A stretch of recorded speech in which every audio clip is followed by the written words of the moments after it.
أعتقد أن هذه المناسبة أعتبرها كمناسبة إنسانية، لذا فعلت بن سعيد جدا نحضر الاجتماع على كل ديال غالب عليه التجمع الوطني للأحرار. أعتبر أن وجودي هنا كانت من ناحية الإنسانية، من ناحية الوفاء بالأصدقاء،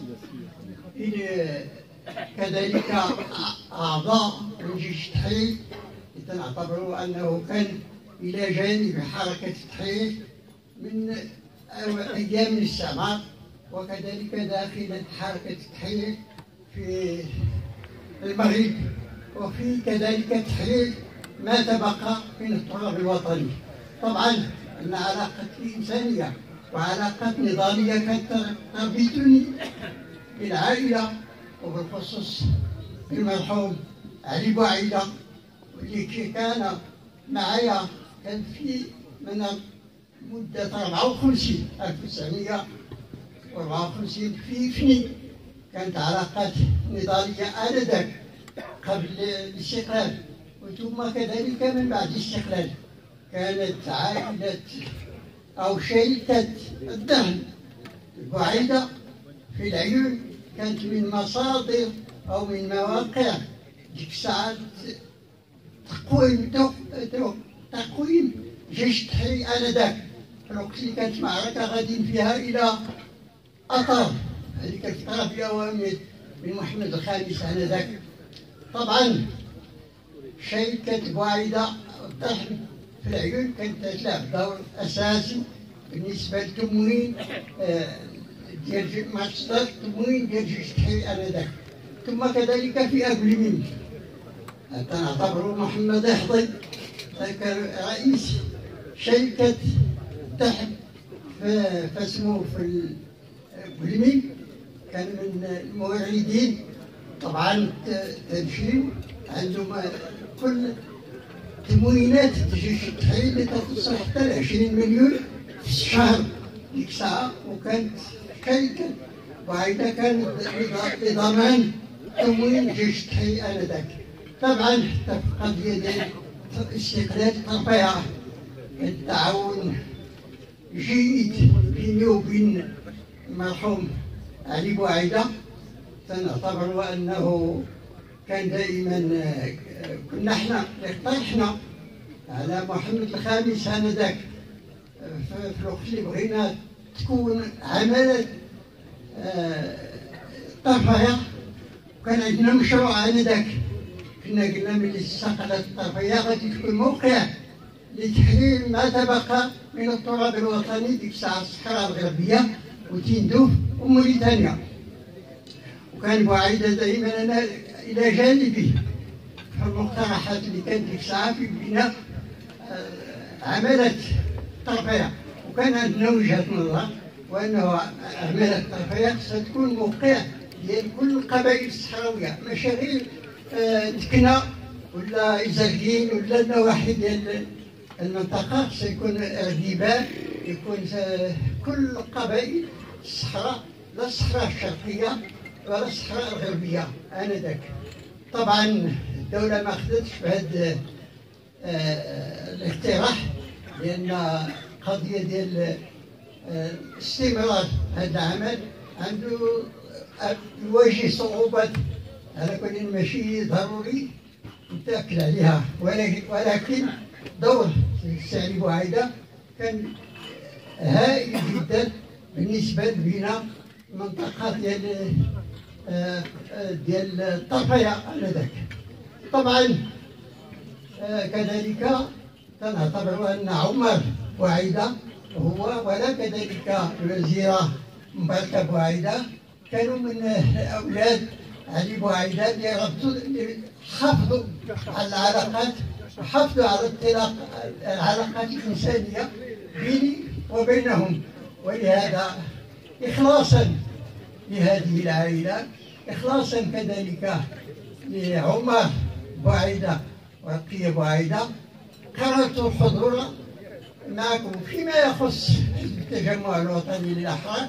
أنا بالنسبة لي علاقتي مع السي أحمد عثمان الوقت اللي كان في البرلمان على كل تيقدرنا تحسبوني ديك الساعة وأنا واحد في البرلمان اللي كان الدولة ديك الساعة قررت ما تنجح أكثر مني باش نتسمى أنا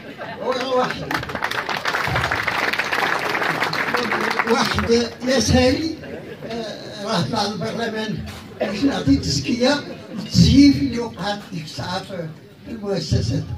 ولكن السي أحمد عثمان تيعتبرني كحزب ما تيعتبرني كفرد، وفي كل المناسبات اللي تدوز تيجي وفد تستدعيني تمشي وفد الخارج تيحسبني، وهذا كله تعتبره أحمد عثمان كان تقريبا من الناس اللي تحرروا من الضغوط ديال وزير الداخلية آنذاك، وتيعمل على حساب الاحترام ديال الطرف الآخر. ولهذا أنا بالنسبة لي باقي أحمد عثمان تعتبر عندي شخصية مهمة جدا اللي كان تتصرف تصرف إيجابي، ولهذا تنحترمه وتنقدره وإلى حد الآن. ولهذا لأن في هذيك الفترة اللي تتسمى فترة الرصاص تقريبا ما يقدر حتى شي واحد يهز راسو في هذيك الفترة. ولهذا السي أحمد عثمان أخذ هذا الموقف يشرفه. فيما يخص كذلك قضية ديال اسمه الطرفية، كان تقريبا ولا تحرير الصحراء كان لقاء مشترك، كان عمل مشترك، كانت في هذيك الفترة التاريخية كنا تنعتبروها اللي كان فيها وعلى كل البطل، لأن ما كانش حماس كثير تلقاوه باش نستكملوا الوحدة الترابية. طبعا بالنسبة للحالة ديال علاقة أشخاص ممثال السي علي بوعيدة وأولاده كذلك يضمنوا استمرار ديال هذه العلاقات الإنسانية. أنا بالنسبة لي عندي واحد وجهة نظر، واخا تنختلف مع الناس في وجهة نظرهم تحترمها، ولكن العلاقة الإنسانية تحافظ عليها وتتبقى دائما هي السبيل اللي يمكن تخلق لي واحد النوع ديال الاحترام من طرف الجميع. ما تنعادي الجميع، ما تنفضحوا الاشخاص، لان حتى في البرلمان كانت عندي السياسه في هذه الفتره كنت تنواجه الدوله، تنواجه المسؤول الاساسي، ما تنواجه الناس الاحزاب اللي تنعرفوا وجهه نظرهم وكيفاش تكونوا، ولكن تنعتبروا انه المسؤول اللي هو خاصة يكون توجه له باش يكون كذلك يخضع للرأي العام ويخضع كذلك لوجهة نظر المتقدمة. طبعا أنا تفرحني باش نجي نحضر نشوف واحد العدد الوجوه اللي ما شفتهم هذه 60 سنة من 1960 تقريبا اللي غادرت قريب ديك الساعة من بعد ما تحل جيش التحرير وحتى الآن. ولهذا ما كانتش عندي فرص جديدة حتى ملي رجعت للمغرب باش نضمن استمرار ديال العلاقات ما بيني وبين الرفقاء والأصدقاء اللي موجودين في المنطقة ديال الصحراء كامل. ولكن كتبت عليها كتب، جبت هذه القضية كلها في إطار كتب اللي عندي باش الجيل الجديد، لأن الجيل الجديد هذه 60 سنة ما غادي يكونش إلا جيل آخر ما عنده علاقات بهذه المنطقة، ما تيجهل كثير من هذه الأشياء. وعلى كل نتمناه في المستقبل باش الباحثين باش كذلك الناس المؤرخين ينشروا الحقائق لما كانت تنشر في الفترة التاريخية معينة. وشكرا لكم، السلام عليكم.